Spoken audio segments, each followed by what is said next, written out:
토론자분들께서는 자리에 부탁드리겠습니다.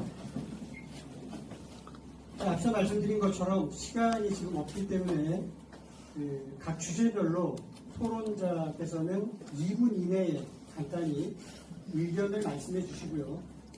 질의에 대한 것은 행사 이후에 발제자와 함께 좀 심도 있게 말씀을 나눠 주셨으면 좋겠습니다. 물론 이 자리에 앉아 계신 참석자분들께서도 궁금하신 점이 많으시리라 생각이 됩니다.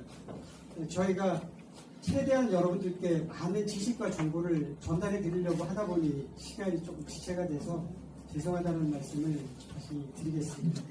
그러면 우선 토론하시는 분이 첫 주제부터 본인의 소개를 간단히 하시고 진행하는 걸로 하겠습니다. 첫 번째 주제, 탄소 중립 목표 달성을 위한 대안은 원자력 산업이라는 주제에 토론을 해주실 손수민 박사님 진행하시겠습니다. 네, 반갑습니다. 저는 울산연구원의 손수민입니다. 네, 귀중한 이분 감사드립니다. 우선 이경호 교수님께서 정말 어려운 얘기들을 좀 명백하고 좀 솔직하게 다 말씀해 주셨어요. 사실은 이 원자력이라는 이 폐지 관련된 사실 이 시대의 과제입니다.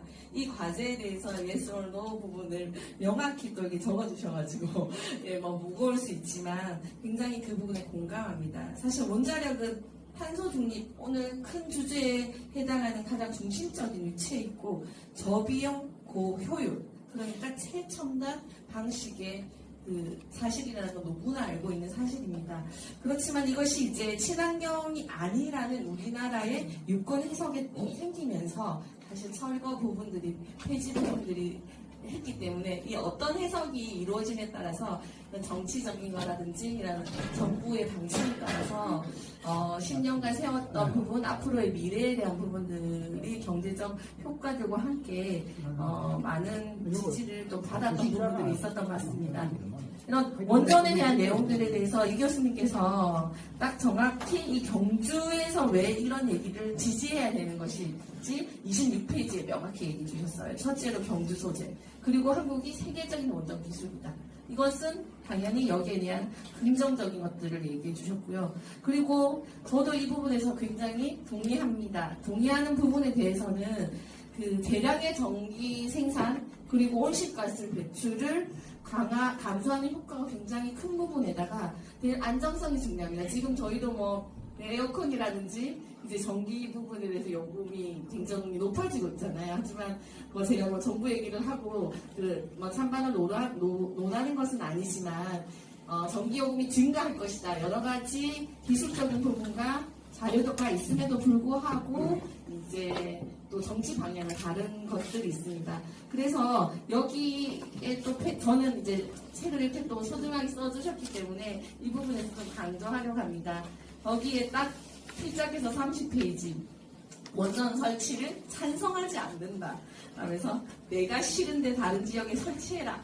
이렇게 말씀해 주시면서 이 글을 제가 글자 하나하나를 되게 곱씹게 읽어보게 되었습니다. 그래서 이미 경주가 원전에 대한 중심이 있지만 제가 살고 있는 울산 또한 그런 부분들이 있습니다. 그런데 이것이 왜 문제가 되느냐 하는 것은 사실 관리적인 측면과 중국의 제품들을 들어옴으로 해서 우리의 불안성을 더 가중시키는 부분들이 있기 때문에 지금 탈원전 시대에 대한 내용들을 결론적으로 여기에 말씀해 주셨어요. 대안적인 정확한 대안을 내가 제시해 주겠다라고 강력하게 말씀해 주시면서 사실 이 부분은 굉장히 전문가적 측면에서 얘기할 수 있지만 시민들은 그 부분을 어느 정보에 따라서 이렇게 하면 그렇구나, 아니면 여기의 방향에 대해서 얘기하면 또 불안하구나, 이런 부분이 있어서 여기에 전적으로 이런 신재생 에너지 아니면 소형 원자력에 대한 것들을 전문가와 시대적인 미래 차원에 대해서 적극적이고 면밀하게 지원하고 지지해줘야 된다는 것을 강력하게 얘기해 준 부분에 대해서 제가 한 번 더 말씀드리면서, 저는 사실 질문사항은 없지만 이렇게 가독성 있게 정확하게 제시하는 것이 쉽지 않고 경주에서 이런 논의를 한다는 것은 가장 큰 의미고 앞으로의 미래 사회에 전적으로 저도 앞으로 살아가는 이런 사회에서 전기요금이 계속 높아지는 이런 피부로 와닿는 이런 얘기가 이제 실질적으로 이런 원전과 굉장히 깊은 관계가 있다. 그래서 그 소형 원자력 부분들을 전적으로 기술화시키고 또 지원화시키는 것이 필요한 것을 한번 또 강조하고 싶습니다. 예, 이상입니다. 네, 손소희 박사님의 소중한 의견 감사드리고 두 번째 주제